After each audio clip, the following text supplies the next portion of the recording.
New York's presidential primaries are typically held every 4 years in April, weeks after the Super Tuesday primaries have often already winnowed down the pool of candidates.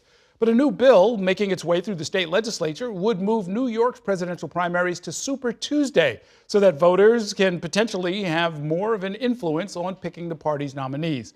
The bill has already passed the state Senate, but it needs approval from the state Assembly, and it, of course, has to find its way past the governor's desk. Here to talk more about all of this is one of the sponsors of the bill, Assemblymember Landon Dais. His district covers parts of the Bronx, including all or part of Highbridge and Morris Heights. Welcome to the program. Good to see you. Thank you for having me. So the way this works is the Democratic National Committee, the National Democrats, they've invited a dozen states, New York is not one of them, to submit their proposal for going early. And it usually comes out to be Iowa, New Hampshire, South Carolina, Nevada, some of those states. There may be some others, but that's the way it's looking. And then everybody else is prohibited from having or penalized heavily if they don't go with the calendar.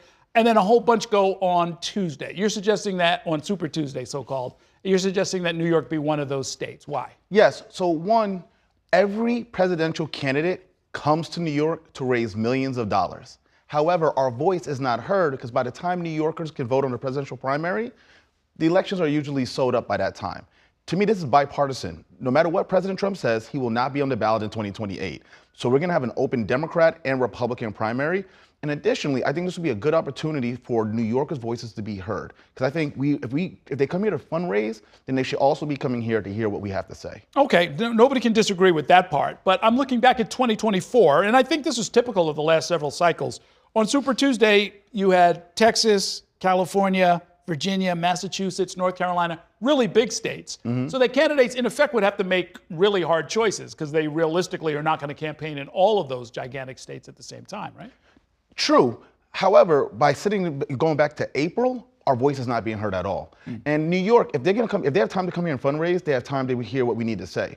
In addition, I also think it'll be an economic boon for New York. Local media, local ethnic media, shows just like this, presidential candidates would have to come right here, talk to you so they can listen, so New Yorkers can hear what they have to say. Yeah, well, no problem with that. We'll take all the ads that they feel like buying. No question about that. What are Republicans saying about that? So far, when I've talked to my colleagues, congratulations to Ed Ra. Him and I worked at the same law firm back in the day, and he's now the minority leader. He says he thinks it makes common sense. Obviously, he needs to talk to his party, because as you mentioned, the DNC, he has the RNC rules, and Senator Skoufis, who's part of the DNC, we are within the rules to move up to Super Tuesdays, so we shouldn't receive a penalty for that. Nonetheless, we do think it's a bipartisan, and the other issue is a safety issue. Currently, where we're scheduled for our primaries, petitioning happens upstate during the coldest and snowy areas of New York.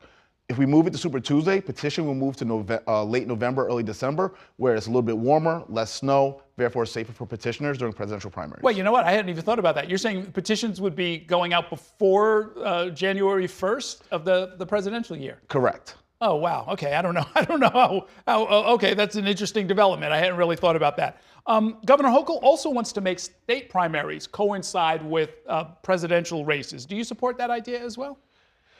I do. We need to get people voting at a higher rate. And there's no question, especially younger voters are more likely to vote during presidential elections.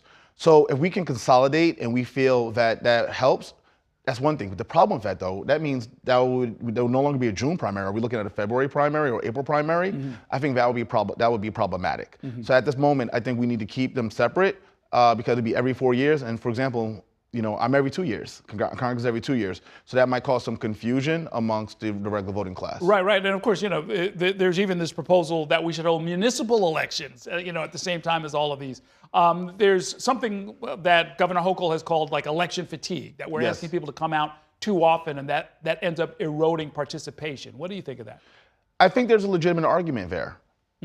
However, by moving this bill, moving elections up to Super Tuesday, I think creating a little bit more space between April and June, I think that takes away the fatigue a little bit, right? Because you just voted in April, now you're coming back 45, 60 days later to vote again. I see that issue. By moving up to March, I think by giving a little bit of space, I think that fatigue will set aside. Okay, so you're comfortable that people would go to the polls in April to vote for president, and then you, among others, would be on the ballot just 45 days later?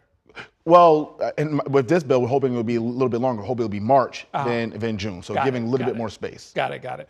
And so the cost of all of this, is this part of the legislation? I mean, because you're talking about sort of holding an election that can be quite expensive to pull off statewide. Absolutely. So on our end, we have put money in for Board of Elections. I think a tune of additional $6 million in our one house budget. We also have put money in for SUNY campuses to have polling sites, and also those who are detained. Remember, if you're in jail, not prison, you can still vote, right? But nonetheless, we need to make sure that our local municipalities have the proper funding to run their elections, because elections can be expensive. Okay, so let me try this just one more time. There's going to be a large field of candidates because there will be no incumbent in 2028. Correct. Let's say there'll probably be between 5 and 10 serious candidates for president. Yes. They're going to be simultaneously, if you get your way, campaigning in New York, Texas, California, Virginia, North Carolina. So yes, New Yorkers will have their say on national issues, but will those candidates really be getting into the heart of what we as New Yorkers want? I think so, because one, of how many votes and how many delegates we carry in the state of New York. Two, this is the media capital of the world. I think one thing you have to give credit to President Trump when he did his MSG thing here in New York, he understands that New York is the media capital of the world. And so by coming to New York, you're helping yourself campaign in North Carolina and Texas and California, because it's going to be covered here. Three, I think is also to make sure that upstate New York, Long Island, and other places get to have their story told also, and also they can talk about their issues. Because one thing about New York, we're not just New York City. We have one of the top agricultural economies in the country. We have Micron coming in. We have technology coming in. We need the country to see that New York is a diverse place, and that our opinions can impact the entire country, because we understand what they're going through. Okay. You have a Senate bill that has already passed, the companion bill. Have you talked with leadership? Do you expect this one to pass the Assembly? I've made it a top priority. Latrice Walker out of Brooklyn is the chair of elections, and we're having conversations with her. Also having conversations with our state chair, Jay Jacobs. And I do believe we're getting progress. Between this and the census, we're showing that the New York State Assembly is really putting democracy first, and we're going to make a difference. And what's your early read of how the governor feels about this?